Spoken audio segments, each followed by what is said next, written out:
Good evening. Welcome to the 18th episode of Transforming Fear into Faith. I can't. Transforming Fear into Faith. A weekly blog of just that. I am Tanisha Dickerson, CEO of Butterfly Changes, which is the parent company to subsidiaries MJ's Bag LLC, Refrigerator Rescue LLC, and You Grow Girl LLC. All companies that are focused on making changes, small changes from the inside out so that you can shine beautifully like a butterfly. Anyway, I go through, weekly highlights or lowlights of, being an entrepreneur, an introverted entrepreneur at that. So I just go through the motions and show you guys what happens or whatever. Anyway, I've decided to kind of stay here. I like this background. I like the Just Breathe right there. Some glare. I like that Just Breathe as a reminder, and I just feel like it fits perfectly. I don't know where this glare is coming from, but whatever. It fits perfectly for the theme of the show or the blog or whatever this is. It just fits perfectly with this, and I like it. I love it. Thank you.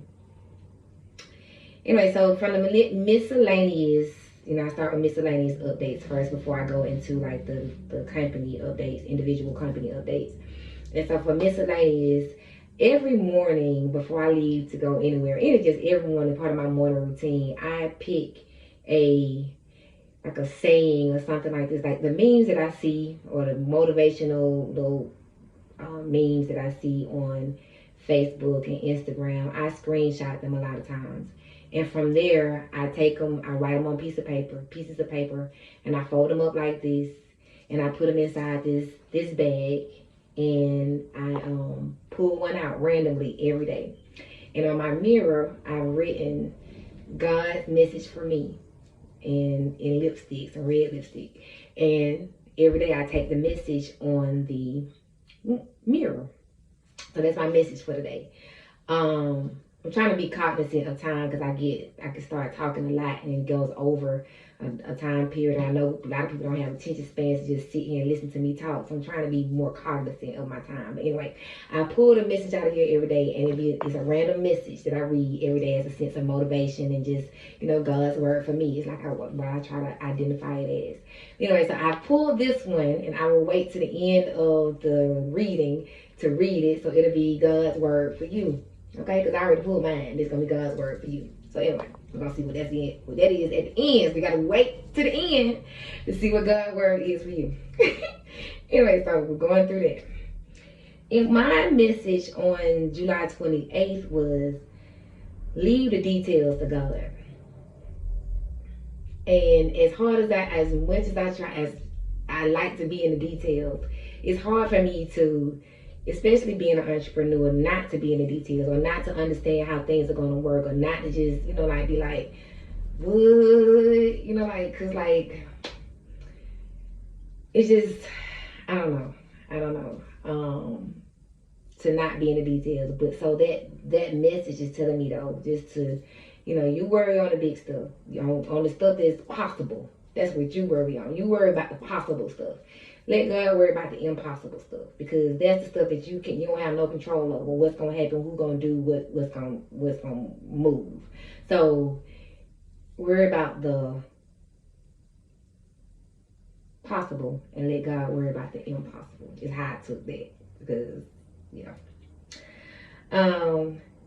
speaking of that, just far as like letting God taking care of the impossible and you taking care of the possible. I had the opportunity to take care of the possible when I went to the Goody Mob old school Atlanta concert in East Point. Free concert, brought the whole city out, 30,000 people. And my scary self, my scary entrepreneur self, did not give one card out. Not one card. Even as I sat on that porch and waited for my sister to come, I said, ooh, this is a great opportunity to get some cards out. Let me go get them. I ran back upstairs to get the cards. And did not give one card out.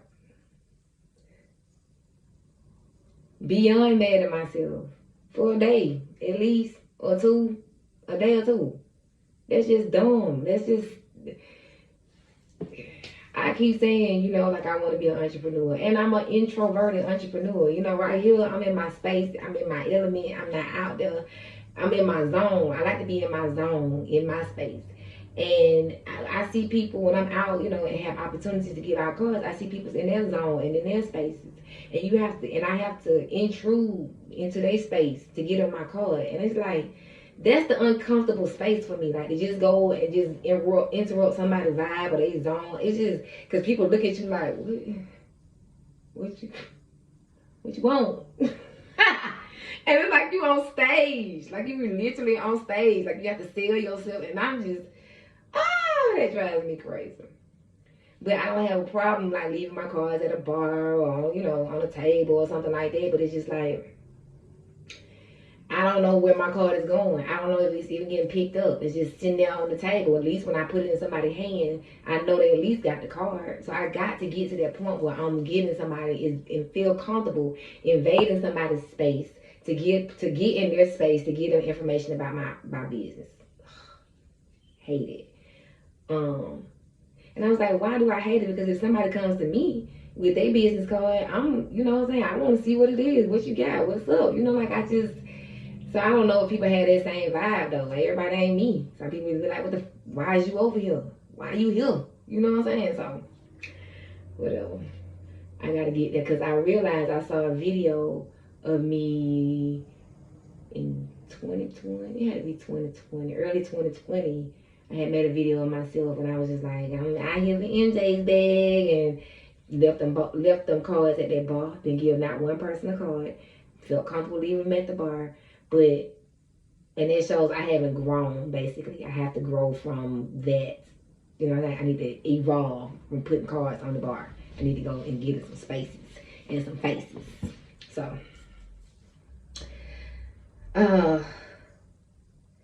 it just made me feel like I just need to stop being so scared. Like, stop being scared.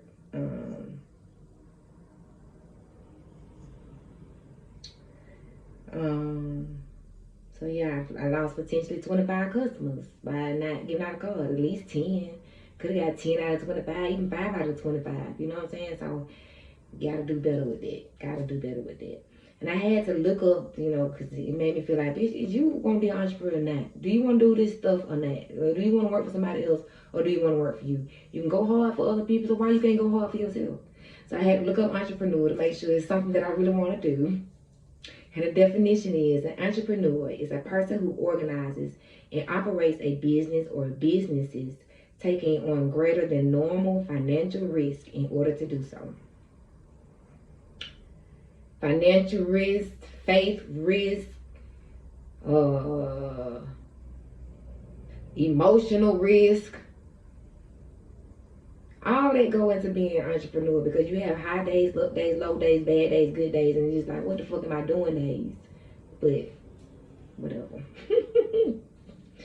So I have to, you know, continue to read that definition to understand if this is something that I want to do, and it's like there's nothing else in my mind that I want to do. Like there's nothing else that I want to do. So that this has to be it. I did sell an MJ's bag. Oh no, sorry, I'm jumping ahead. Sorry. Got a little excited. But to make up for, to try to make up for not giving our cards out at the East Point concert, I was going to everything I saw that weekend. I went to it. So I gave out a few cards, still not in the where I'm like just giving out because I had like 25 cards, and my goal is to just get rid of all these cards before I leave. I don't be doing it. And that's what I need to do. Get rid of the cards that's in my wallet before I leave an event. So I tried this weekend. I did give out some. I put some cards in some hands, but I just didn't give out all the cards in my pouch or whatever. So yeah, I got to get better with it. Got to get better. I always hated sales, even when we were, and that's what it is. Like I could sell on the internet, I could sell at the pop-up shop because it's a store. You coming to me. Like when we had sales, them candies and stuff for school, I ain't like that. I ain't like doing sales. I'd rather ask for the money like we did with the JROTC than do sales, because people can tell you no, and it's just like, you know, when you people tell you no for giving nothing, it's like, kind of, why you ain't get, like, what kind of